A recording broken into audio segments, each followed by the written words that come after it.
ओवैसी दीन कोई मुस्लिम का ठेकेदार नहीं है भाई, वो मुसलमानों का ठेकेदार है। और मैं दिल से हृदय से कहता हूं जय सिया राम बताइए और जय वंदे मातरम। नमस्कार, स्वागत है आपका हेडलाइंस इंडिया पर। मैं हूं नवीन चौहान। ऐतिहासिक दिन था, राम मंदिर के लिए भूमि पूजन हुआ, प्रधानमंत्री मोदी मौजूद रहे, लेकिन इन सबके बीच बयानबाजी ने हर किसी को सोचने पर मजबूर कर दिया। मुस्लिम पर्सनल लॉ बोर्ड ने तो हाजिया सोफिया का उदाहरण दे दिया, कहा कि कोई भी स्थिति हमेशा के लिए नहीं रहती।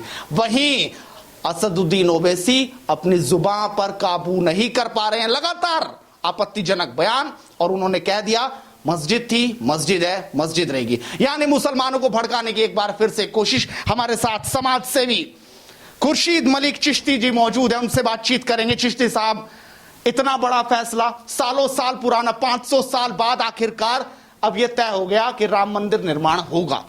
आपको खुशी है कि नहीं है, और क्या पूरे देश को आज खुशी मनानी चाहिए या सिर्फ इसमें राजनीति करते रहना चाहिए? जय हिंद भाई साहब। मैं अपने पूरे देशवासियों को, भारतवासियों को और अपने मुस्लिम समाज को, हमारे सनातन धर्म समाज को, सबको बहुत बहुत बधाई देता हूं।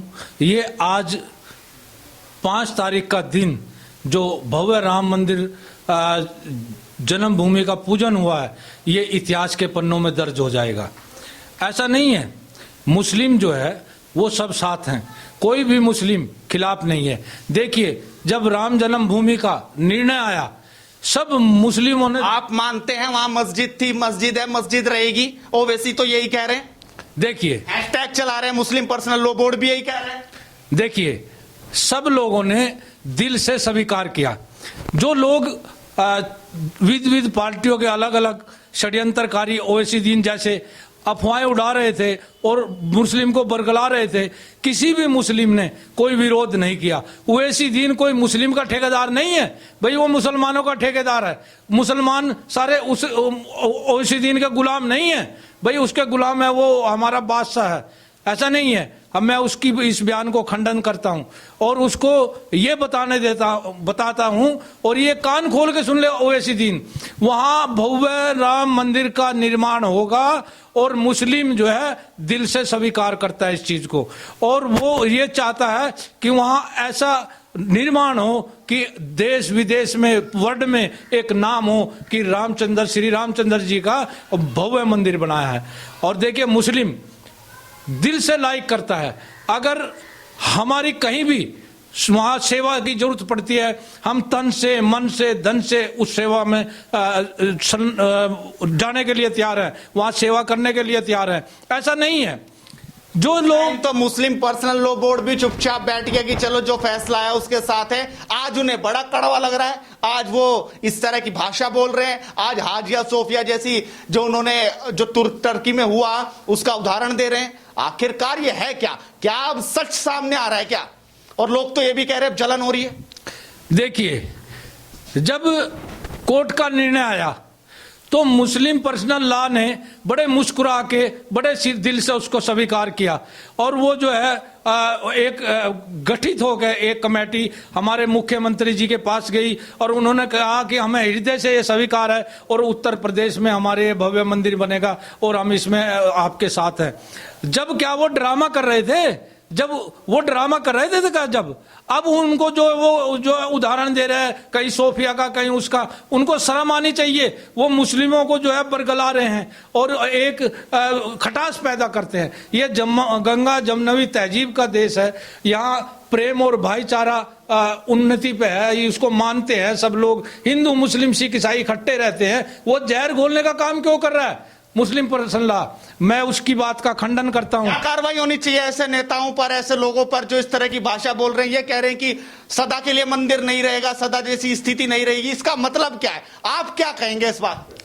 देखिए, सदा के लिए राम नाम सदा के लिए है, अल्लाह सदा के लिए है। इस दुनिया में से जो संसार में पैदा हुआ है, चाहे वो बड़े बड़े महाबली होए, बड़े बड़े बादशाह होए, बड़े बड़े सिकंदर होए, वो इस दुनिया में से जो पैदा है वो गया है।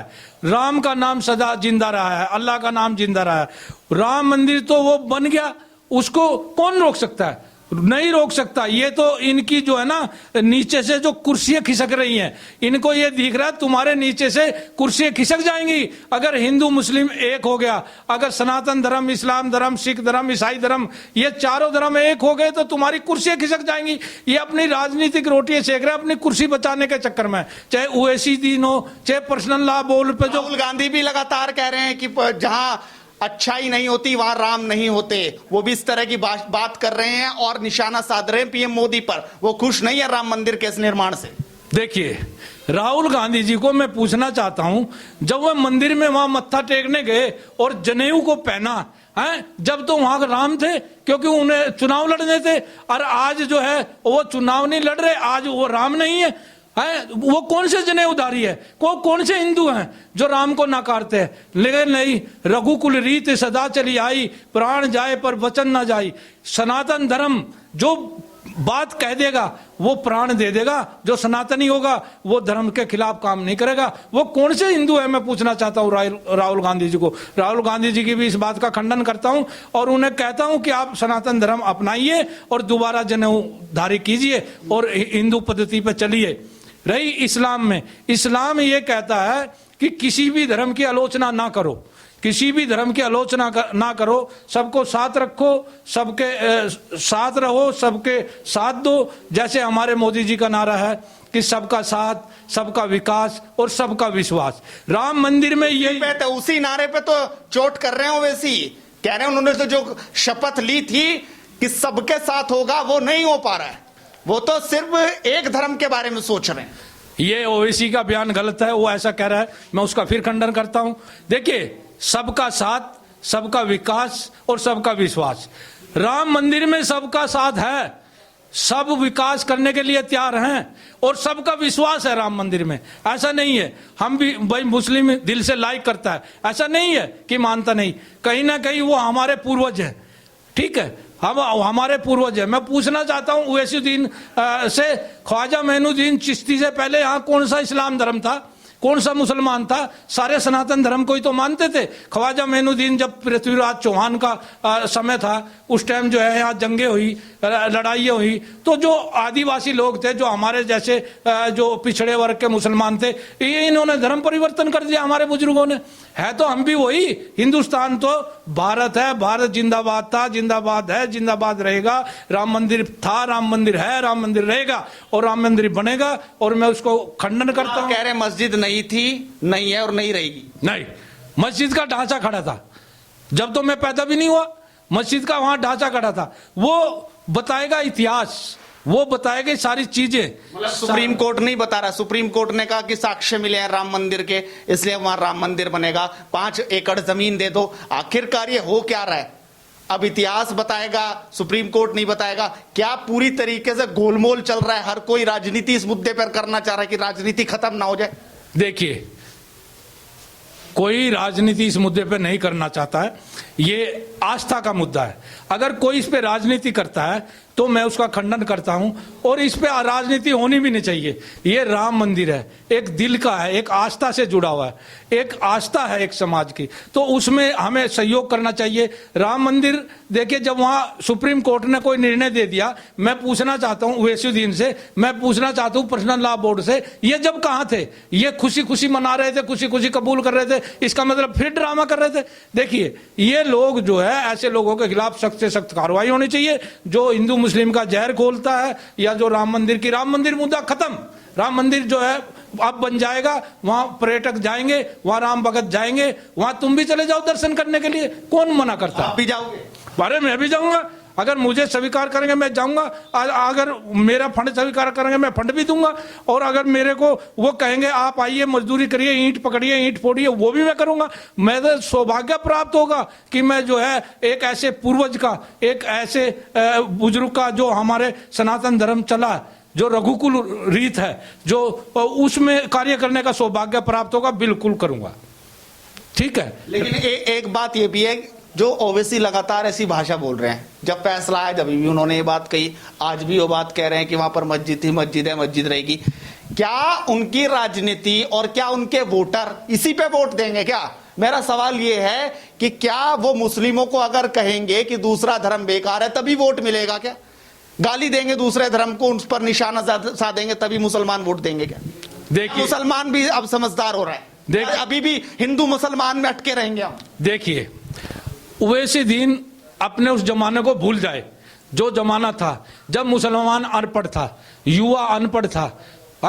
अब दीनी तालीम के साथ साथ दुनियावी तालीम पढ़ रहा है और वो पढ़ा लिखा हो गया आज का नौजवान। आज यूएसी के चक्कर में नहीं आएगा, वो उसको नकारेगा। अरे आने वाला वक्त बताएगा, उसकी अपनी कुर्सी भी खिसक जाएगी अगर वो जहर घोलेगा। अरे तू जहर अगर घोल रहा है तो ओवैसी दीन पाकिस्तान चला जाए, यहाँ का टिंडे ले रहा है, यहाँ क्या मतलब ओवैसी दीन का, वो वहां जाए पाकिस्तान, वहां सऊदी अरब चला जाए, बांग्लादेश चला जाए, अफगानिस्तान चला जाए, थोड़ी कंट्री है। आप कह रहे हैं अगर ऐसी भाषा बोलेंगे तो देश छुड़वा दो ऐसे लोगों को। हाँ, ऐसे लोगों को बाहर निकाल लो। अगर वो देश के खिलाफ करते हैं, हिंदू मुसलमान के खिलाफ करते हैं और देश में जहर घोलते हैं, जहर घोलने वाले के खिलाफ सख्त से सख्त कार्रवाई होनी चाहिए। दूसरी चीज, राम मंदिर बन गया, उसको दिल से, हृदय से, दिल से स्वीकार करना चाहिए। हिंदू को, मुस्लिम को, सिख को, ईसाई के, राम मंदिर वो भव्य बनना चाहिए, वो हमारे देश का नाम होगा और ये एक भाईचारे का प्रतीक होगा राम मंदिर। क्योंकि ये कहेंगे देखो भाई, सुप्रीम कोर्ट का जो निर्णय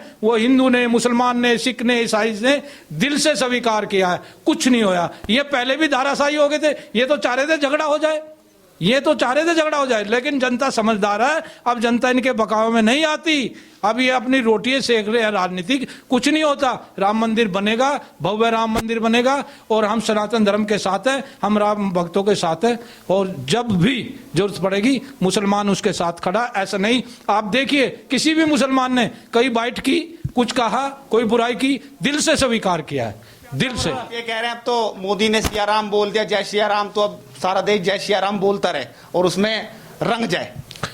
मैं ये कहता हूं सारा देश दिल से स्वीकार करे, कोई इसमें राजनीतिक ट्वीट ना करे, कोई राजनीतिक भाषा ना बोले, देश में जो है हिंदू मुसलमान कोई विवाद ना करे और इसको दिल से स्वीकार करे। और पूरा भारत के लिए सम्मान का और गर्व का समय है कि हमारे देश में भव्य राम मंदिर बन रहा है और वो बनेगा। और मैं तो कहता हूं दिल से मुस्लिमों को कंधे से कंधा मिला के उसमें साथ देना चाहिए और ओवैसी दीन जैसों का खंडन करना चाहिए और उनके खिलाफ आवाज बुलंद करनी चाहिए और उनके खिलाफ मोर्चे खोल देने चाहिए जो ऐसा देश में भिड़ाने का, लड़ाने का काम कर रहे हैं। चाहे वो पर्सनल लॉ बोर्ड हो, चाहे ओवैसी दीन हो या जो है कांग्रेस पार्टी के वो हो, कोई भी बड़े से बड़ा पदाधिकारी हो, बड़े से बड़ा पार्टी का कोई भी MP, MLA, कार्यकर्ता जो भी है, उसके खिलाफ कानूनी कार्रवाई करे, सख्त से सख्त कानूनी कार्रवाई हो। बहुत शुक्रिया। तो खुर्शीद मलिक चिश्ती साहब जो समाज सेवी हैं, बेबाकी से अपनी राय रखते हैं। जब मैंने पूछा कि क्या पूरा देश जय श्री राम करे, जय सिया राम करे, तब हालांकि उन्होंने बात घुमा दी। गलत तो नहीं कह रहा मैं? नहीं, आप भी बोल दो जय श्री राम। अरे ये आप गलत कह रहे हैं, हमारे तो हृदय में लिखा हुआ है जय श्री राम। आप क्या बात कर रहे हैं? आपकी मैं बात का खंडन करता हूं, आपकी बात ये गलत है और मैं दिल से, हृदय से कहता हूं जय सिया राम। बताइए, और जय वंदे मातरम और जय विजय भाजपा और विजय भारत और हिंदुस्तान जिंदाबाद जिंदाबाद जिंदाबाद। और ओवैसी दीन हो चाहे अदर कोई हो, जो दंगा कराते हैं वो मुर्दाबाद मुर्दाबाद मुर्दाबाद। फिर राम मंदिर की, भव्य राम मंदिर बनने की और उसकी जो है जन्मभूमि का जो आज वो हुआ है, उसकी आप सब भारतवासियों को तहे दिल से बहुत बहुत बधाई, बहुत बहुत शुक्रिया। सब लोग शांति से योगदान करें और उस भव्य मंदिर बनाने में, निर्माण में सब सहयोग करें। चलिए, बहुत शुक्रिया। तो खुर्शीद मलिक चिश्ती साहब ने बेबाकी से अपनी राय रखी और बता दिया कि राजनीति करने वाले दूर रहिए। इस वीडियो को शेयर कीजिए और लगातार बेबाकी से सुनने के लिए, देखने के लिए हेडलाइंस इंडिया को सब्सक्राइब कीजिए। अपने सहयोगी रोहित के साथ नवीन चौहान, हेडलाइंस इंडिया।